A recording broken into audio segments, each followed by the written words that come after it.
আজকে জাতীয় চলচ্চিত্র দিবস ৩রা এপ্রিল অত্যন্ত আনন্দ এবং গৌরবের দিন, একটা তাৎপর্যপূর্ণ দিন। এই ৩রা এপ্রিল 1957 সালের ৩রা এপ্রিল তৎকালীন বাণিজ্য এবং শিল্পমন্ত্রী থাকা অবস্থায় আমাদের হাজার বছরের শ্রেষ্ঠ বাঙালি জাতির পিতা বঙ্গবন্ধু শেখ মুজিবুর রহমান এই চলচ্চিত্র উন্নয়ন কর্পোরেশন বিল সংসদে উত্থাপন করে এবং সেই সংসদে সেটি পাস হয়। তারপরে এফডিসি প্রতিষ্ঠা হয়। তো অনেক সময় অতিক্রান্ত হয়েছে। এই এফডিসিতে কালোজয়ী অনেক ছবি নির্মাণ হয়েছে, যেটা দেশ বিদেশে অনেক প্রশংসিত হয়েছে, পুরস্কার পেয়েছে। এখন সময়ের বিবর্তনে আমরা অনেক সময় অতিক্রম করেছি। স্বাধীন হয়েছে দেশ, ৪৫ বছর সময় কেটে গিয়েছে। অনেক ঘটনার সাক্ষী এফডিসি। এফডিসি অনেক কিছু দিয়েছে দেশকে। এখানে অনেক ভালো ভালো শিল্পী তৈরি হয়েছে, কলাকুশলী তৈরি হয়েছে।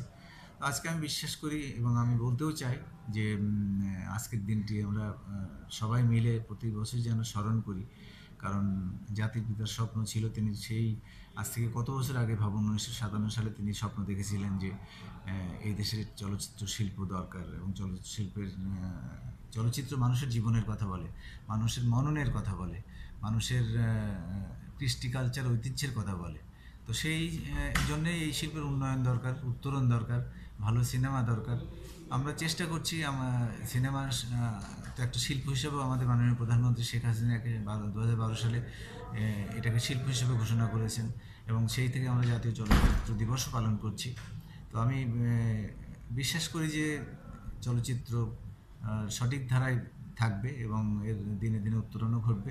মাঝখানে একটু ট্রানজিশন পিরিয়ড গিয়েছে, কারণ অ্যানালগ সিস্টেম উঠে গিয়ে ডিজিটাল সিস্টেম এসেছে। সেই সিস্টেমে আমরা প্রথম অবস্থাতেই আমরা হয়তো ওইভাবে নিজেদেরকে মিলাতে পারিনি, কিন্তু এখন আমরা পরিপূর্ণভাবে ডিজিটাইজ হয়েছি।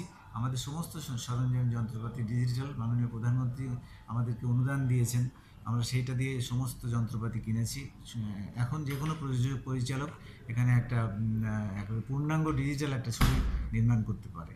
তো এইটা আমাদের একটা বড় অ্যাচিভমেন্ট। আর আমাদের মাননীয় প্রধানমন্ত্রী শেখ হাসিনার সুদৃষ্টি আছে আমাদের প্রতি। তিনি ভালোবাসেন শিল্পটাকে এবং তার জন্যে তিনি যা যা করার সবই করেন। আমাদের কিছু প্রকল্প আছে।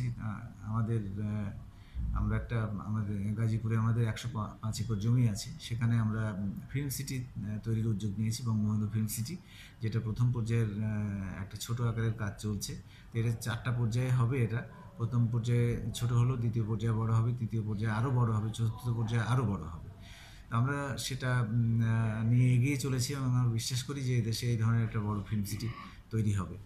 আর আরও কিছু প্রকল্প আমাদের আছে। আমাদের এই বিএফডিসি যেটা আমরা যেখানে তেজগাঁতে অবস্থিত, এখানে আমাদের প্রায় 7 একর জমির উপরে আমরা আছি, 7 একর 63 শতক জমি। তো এখানে একটা হাই রাইজ বিল্ডিং আমাদের করার জন্যে আমরা প্রকল্প প্রস্তাব পেশ করেছি। হয়তো পাস হবে, সেটা পাস হলে এখানে ওই বিল্ডিংটা একটা সাংস্কৃতিক হাব হবে। ওখানে সব কিছুই থাকবে, সিনেমা, থিয়েটার, শিল্প, সংস্কৃতি চর্চার, নাট্যচর্চা, যা যা বিষয় থাকা দরকার সবই থাকবে সেখানে। তো এইটাই আমি চাই যে এমডি হিসেবে আমার এটাই বক্তব্য যে এগুলি যেন সাফল্যজনকভাবে সম্পূর্ণ করতে পারি এবং আজকের দিনটা যেন সফলভাবে আপনার সবার সহযোগিতায় আমরা যেন উদযাপন করতে পারি আনন্দের সাথে। ঠিক আছে, থ্যাংকস।